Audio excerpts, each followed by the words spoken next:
I want to do it because it's fun. It's fun to do bad things. It's fun to do bad things. That is the same mentality that the malignant morons that Trump put in charge of our nation's health seem to have. Trump and his lackeys are in a desperate quest to make our nation sicker, presumably so we can all look as unhealthy as they do. But luckily, we have national heroes who are willing to put their careers and their livelihoods on the line to do what's right and warn everybody about what's to come. Like the good folks at the CDC who are quitting in droves in response to a bombshell report on JFK's secret plan to axe all vaccines. HHS has determined that mRNA technology poses more risks and benefits for these respiratory viruses. Why would somebody in their right mind to get rid of vaccines, one of the modern miracles that makes our society possible?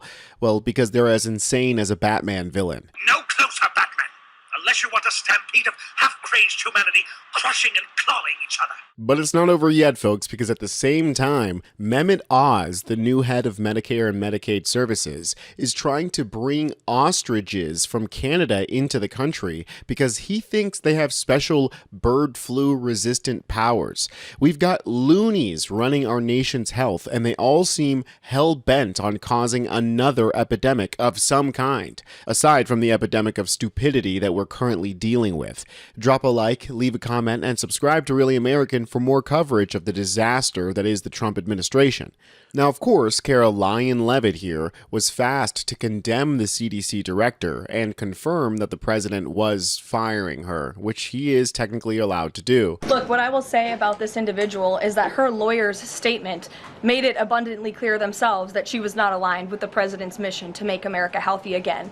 And the secretary asked her to resign. She said she would, and then she said she wouldn't, so the president fired her, which he has every right to do.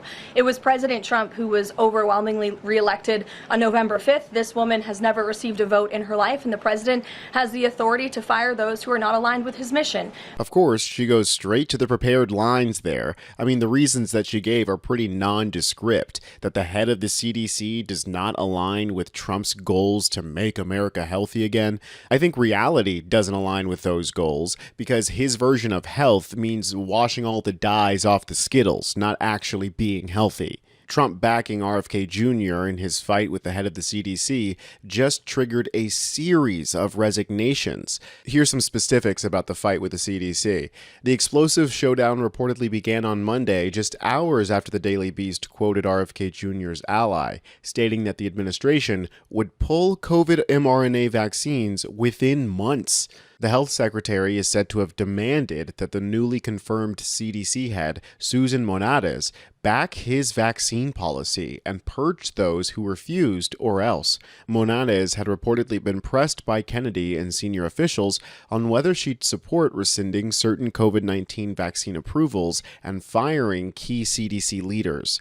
However, the eminent microbiologist was having none of it, and by Wednesday evening, HHS announced that she was out in a series of events reported by Washington Post. Monades had refused to rubber stamp unscientific, reckless directives, her attorneys said, arguing she chose protecting the public over serving a political agenda. And this very public back and forth, which resulted in the firing of the head of the CDC, triggered a series of resignations over the last few days. Here's a resignation letter that was posted to Twitter. Dear Dr. Howry, I am writing to formally resign from my position as director of the National Center for Immunization and Respiratory Diseases at the Centers for Disease Control and Prevention. This decision does not come easily, as I deeply value the work that the CDC does in safeguarding public health. However, after much contemplation and reflection on recent developments and perspectives brought to light by Secretary RFK Jr., I find that the views he and his staff have shared challenge my ability to continue in the current role at the agency and in the service of the health of the American people. Enough is enough. And the language that he used here is very similar to some of the language that was used in the resignation letter for the top director of the CDC. In her resignation letter, one of Monarez's deputies wrote, quote, "For the good of the nation and the world, the science at CDC should never be censored or subject to political pauses or interpretations. Vaccines save lives. This is an indisputable, well-established scientific fact." The director of the National Center for Immunization and Respiratory Diseases also resigned tonight, writing, quote, "I am not able to serve in this role any longer because of the ongoing weaponizing of public health. CDC staff continue to shine despite this dark cloud over the agency and our profession." Javier Becerra served as the Secretary of HHS under President Biden, the position that RFK Jr. now holds. Brandy Zadrassi is an MSNBC reporter, senior reporter, and they join me now. Brandy, you have been covering the anti-vax movement and RFK for, I think, over a decade at this point. Today, the announcement felt like the culmination of what had been a decade of work and activism. This first step to retrench and limit who can get the COVID vaccine. And then to get this news, I mean, what do you make of what we have learned just in the past few hours? Yeah, it seems like a dream realized for Secretary Kennedy. For a decade, he has been saying that he wants to dismantle CDC. Specifically, he has called CDC scientists Nazis. He has said that they abuse children like the Catholic Church priests abuse children. He has called them evil. Every name in the book, he has villainized these people. And after the shooting in August at CDC headquarters, he, said, my heart's with you, but couched a lot of his language. Now, alternately, the people who showed up at that meeting, at this all-hands meeting, was Susan Monterez and 3 of the people that also quit today, the center directors that quit today. So these are the people that were really holding the CDC together. These are the people that all of the scientists said, as long as these folks are still there, I can work. And I've been on the phone with a dozen people at the CDC right now, and they've told me things like, who is going to want to work at the CDC now? They said they don't trust the information that's going to come out of them, and they don't feel like there's any bulwark left. Someone said to me, there's no one left. And this feels like a very, very important moment where Kennedy has seemingly gotten rid of any limits on his power and his anti-vaccine obsession. So clearly, all of the blame for this lies squarely on RFK Jr. and his plan to move away from vaccines, as if that's something that is physically possible. Trump and RFK Jr. seem destined to repeat the Soviet Union's Lysenkoism, but instead of pseudoscience in agriculture that leads to crop failures and famine, it's pseudoscience in public health that leads to vaccine bans and disease. So you'd think that at a time when the public is facing an immunization threat, we should be hyper-vigilant about the viruses that we're letting into the country. Well, that thinking requires having a brain, and Dr. Oz doesn't have one. If I only had a brain. The bird flu epidemic that just passed through the country is on its way out. Most affected flocks have been culled and production is starting to rebound.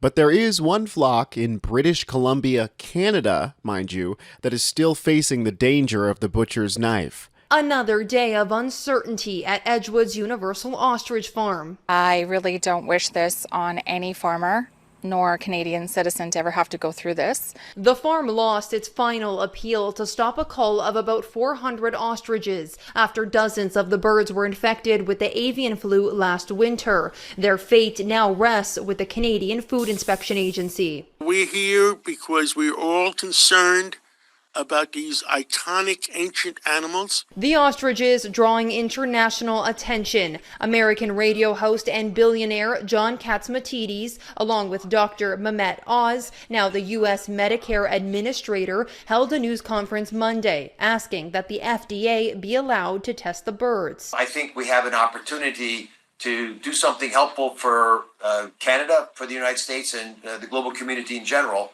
if we can identify ways to learn from the 400 ostriches that are currently in British Columbia. The farm argues the birds have been healthy for more than 200 days, developed herd immunity, and should be studied for future viruses. But the court found the CFIA acted reasonably in its decision. There's no timeline on the cull. In a statement, the agency said, "We conduct these necessary disease control measures to protect public health and minimize the economic impact on Canada's poultry industry." We have an incredible opportunity to advance science. These birds are able to withstand this potentially devastating H5N1 avian flu virus. And why would we throw away this unique wisdom? Dr. Oz's offer to house the birds at his Florida ranch still stands. That may be the only opportunity that is still on the table if Canada would work with him is to move the ostriches to Florida, and they could research them there. So Dr. Oz is offering to import possibly sick birds from Canada who he thinks have some sort of specialized immunity to bird flu, when in reality they might just be asymptomatic and therefore carriers of the bird flu. The safest thing to do is just to cull the entire herd, because I'm sorry, but the birds have to die. I'm sure it's very sad for the lady who raised these birds, but there are a ton of farmers here in the United States who had to go through the same pain, and it seems ridiculous to try to protect these ostriches just because they're ostriches. They're not even American ostriches. The science says that the safest thing to do is to put them down, and it seems insane to me to be spending any kind of federal attention on some Canadian farmer. But that's the sort of thing that Trump's lackeys are filling their days with, so you can stay up to date on what they're doing by subscribing to Really American and joining our community. I'm Tony Hinderman, and I'll catch you next time.